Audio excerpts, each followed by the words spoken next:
ఆత్మీయులైన YouTube ప్రేక్షకులకు నమస్కారం. నేను డాక్టర్ రాజశ్రీని.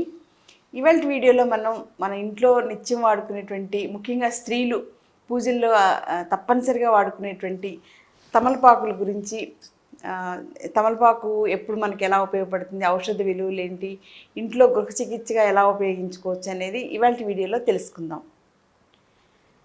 సాధారణంగా తమలపాకులు అంటే క్రీపర్, అది మొక్క మనకి పాకుతూ ఉంటుంది అనమాట. దానికి ఆకులు వస్తాయి. ఆల్మోస్ట్ మిరియాల చెట్టు, తమలపాకు తీగ కూడా ఒకేలా ఉంటాయన్నమాట. సో మిరియాల ఆకులు కూడా ఆల్మోస్ట్ తమలపాకులు అంటే కొంచెం ముదురుగాను, కొంచెం దలసరిగా ఉంటాయి మిరియాల ఆకులు. తమలపాకు అయితే మనకి ఇలా లేతగా ఇలాగా అనిపిస్తూ ఉంటుంది. ముఖ్యంగా స్త్రీలను కూడా తమలపాకు లాంటి చేతులు అని చెప్పేసి కవులు అందరూ వర్ణించారు కదా. సో అలా తమలపాకుకి అంత హిస్టరీ ఉంది. తర్వాత ఏంటంటే బెంగాలీ ఆకులు, తమలపాకులు ఇంకా మనకన్నా కూడా ఇంకా థిక్గా ఉంటాయి, అంటే కొంచెం దలసరిగా ఉంటాయి, కొంచెం కారంగా ఉంటాయి అన్నమాట. మనవే కొంచెం ఇలాగా లేతగా ఇలా ఉంటాయి. సో రెండింటికి అలా డిఫరెన్స్ ఉంటుంది. తర్వాత ముఖ్యంగా ఏంటంటే తమలపాకులు అనేవి ఇంట్లో ఏ పూజ జరుగుతున్నా సరే, చిన్న పూజ అవనండి, పెద్ద పూజ అవనండి, ఏ పూజ అయినా సరే తమలపాకు లేకుండా అసలు పూజ అనేది పూర్తి అవ్వడం అనేది ఉండదు. సో అంత ప్రాశస్త్యం కలిగినటువంటివి తమలపాకులు. సో తమలపాకులు తెలియని ఇల్లు ఉంటుందంటే అతిశయోక్తి అవుతుంది. అలాగే ఈ తమలపాకుల్ని మనం ముఖ్యంగా అది తీగలాగా అలా పాకుతుంది కాబట్టి మామూలుగా నేల మీద వదిలేస్తే కుదరదు. సో దానికి గోడ కన్నా పాకించుకోవాలి, లేదంటే తోటల్లో కమర్షియల్గా క్రాప్స్గా వేసినప్పుడు ఏంటంటే అవిసె మొక్కలు అని చెప్పేసి ఆయుర్వేదంలో చాలా మంచి మెడిసినల్ ప్లాంట్ అవుతుంది. సో అవిసె చెట్లు పెట్టేసేసి అవి కొంచెం పెరిగాక అప్పుడు తమలపాకు మొక్కని నాటుతారు. సో ఈ తమలపాకు తీగని ఆటోమేటిక్గా ఆకులు అవిసె చెట్టుకి పాకించడం వల్ల మొక్క ఇంకెంత హైట్ అయినా సరే పాకిపోతుంది. కోసే వాళ్ళకు కూడా చాలా ఈజీగా ఉంటుంది అనమాట. తమలపాకు కోయడం చాలా ఈజీగా ఉంటుంది.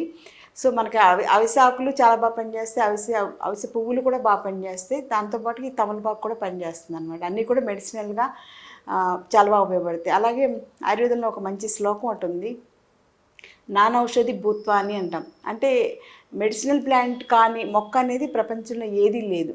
సో ప్రపంచంలో ఉన్న అన్ని మొక్కలు కూడా మనం ఔషధం కింద ఉపయోగించుకోవచ్చు అనేది అప్పుడు 5000 నాటి చెప్పినటువంటి ఆయుర్వేదంలో అంత స్పష్టంగా చెప్పారు.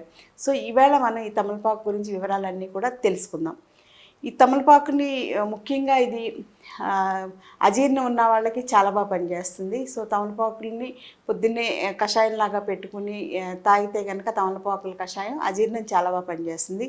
అలాగే ఆకలి లేని వాళ్ళకు కూడా తమలపాకు ఆకుల్ని నములుతూ ఉంటే వాళ్ళకి తొందరగా కఫం అంతా కూడా హరించుకుపోయి కడుపులో ఉన్నటువంటి శ్లేష్మం అంతా పోవడం వల్ల ఆకలి కూడా బాగా పెరగడానికి తమలపాకు చాలా బాగా పనిచేస్తుంది.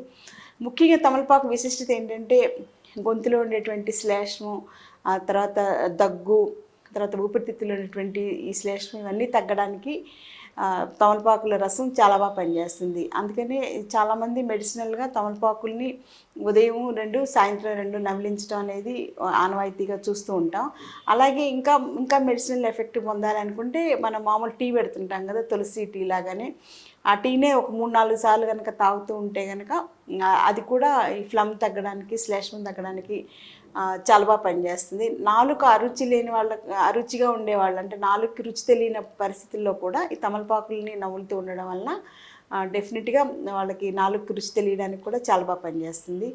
ఇంకా తమలపాకుని ఎప్పుడు ఎలా ఉపయోగించుకోవచ్చు అంటే పసిపిల్లల్లో చాలామందికి జస్ట్ పుట్టిన దగ్గర నుంచి కూడా రంప అనేది ఎక్కువగా చూస్తూ ఉంటాం.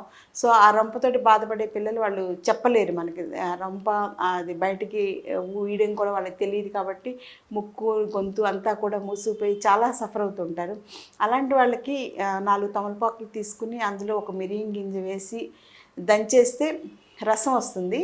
సో ఆ రసాన్ని కొంచెం తేనె కలిపేసేసి, ఒక స్పూన్ తేనె కలిపేసేసి కనుక పిల్లలకి పట్టిస్తే వెంటనే మీకు విదిన్ అవర్స్ ఫ్లమ్ అంతా కూడా తగ్గిపోయి వాళ్ళు ముక్కు అంతా కూడా ఫ్రీ అవ్వడానికి చాలా బాగా పనిచేస్తుంది అనమాట. సో తమలపాకు అంత ఇన్స్టెంట్గా కూడా రిజల్ట్స్ ఇస్తాయి. ఇంకో రకంగా బెస్ట్ ఇంకా మెథడ్స్ ఏంటంటే తమలపాకును ఉపయోగించుకోవడానికి దగ్గు, ఆయాసం, ఆస్మా ఉన్న వాళ్ళకి ఈ తమలపాకులకి పైన కొంచెం ఆముదం రాసి ఈ ప్లేస్లో కనుక ఇలాగ మొత్తం చెస్ట్ అంతా కూడా అంటించేసిస్తే కొంచెం ఆముదంని వేడి చేసి ఈ ఆకులకి రాసేసి వీలైతే ఆకులను కూడా కొంచెం వేడి చేసి కుక్కర్ మీద కానీ దేని మీద పెడితే వేడి ఎక్కుతాయి. ఆ వేడి మీద ఉన్నప్పుడు చెస్ట్ పార్ట్ అంతా కూడా అంటించేస్తే వెంటనే ఆ ఫ్లమ్ అంతా కూడా వాళ్ళకి ఎక్స్పెల్ అయిపోయి వెంటనే దగ్గు ఆయాసానికి సంబంధించిందన్నా కూడా తగ్గడానికి చాలా బాగా పనిచేస్తుంది.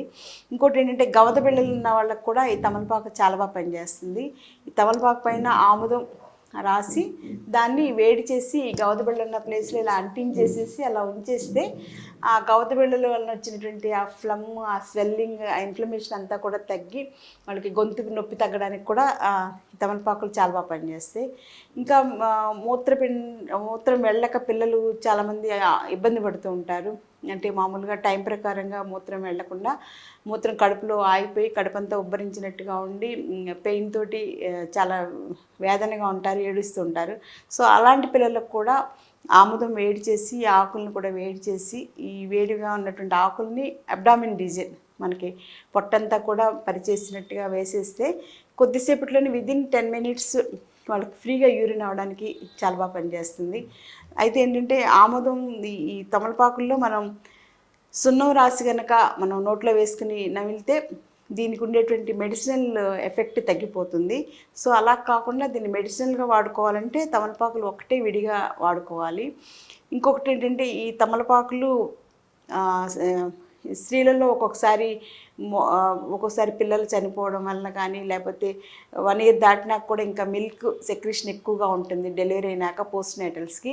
ఒక్కొక్కసారి పిల్లలు యాక్సిడెంటల్గా చనిపోవడం వలన కూడా వాళ్ళకి న్యాచురల్గా ఉండేటువంటి మిల్క్ సెక్రీషన్స్ తగ్గడానికి కూడా ఈ తమలపాకుల్ని వేడి చేసి చెస్ట్ పార్ట్లో కనుక వాళ్ళు అప్లై చేసుకుని కాసేపు రోజు ఎవ్రీడే అలా చేసుకుంటుంటే క్రమంగా పాలు కూడా ఆరిపోవడానికి, తగ్గిపోవడానికి వితౌట్ ఎనీ హార్మోనల్ ట్యాబ్లెట్స్ కానీ వితౌట్ అదర్ మెడికేషన్ ఈ తమలపాకులతోటి చాలా చక్కటి రిలీఫ్ అనేది వస్తుందన్నమాట.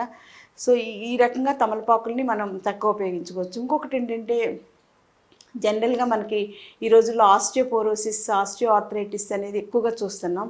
సో దానికి మెయిన్ కాజిటివ్ ఫ్యాక్టర్ ఏంటంటే శరీరంలో సరిపడా కాల్షియం లేకపోవడం అనమాట.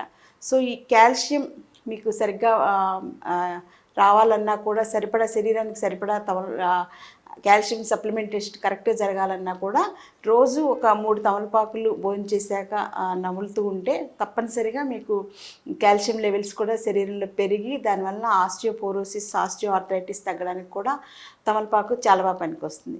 సో మనం పూజకే పనికొస్తుంది అనుకునేటువంటి తమలపాకుని ఆరోగ్యపరంగా కూడా ఇన్ని రకాలుగా ఉపయోగించుకోవచ్చు అనేది ఇవాళ వీడియోలో తెలుసుకున్నాం.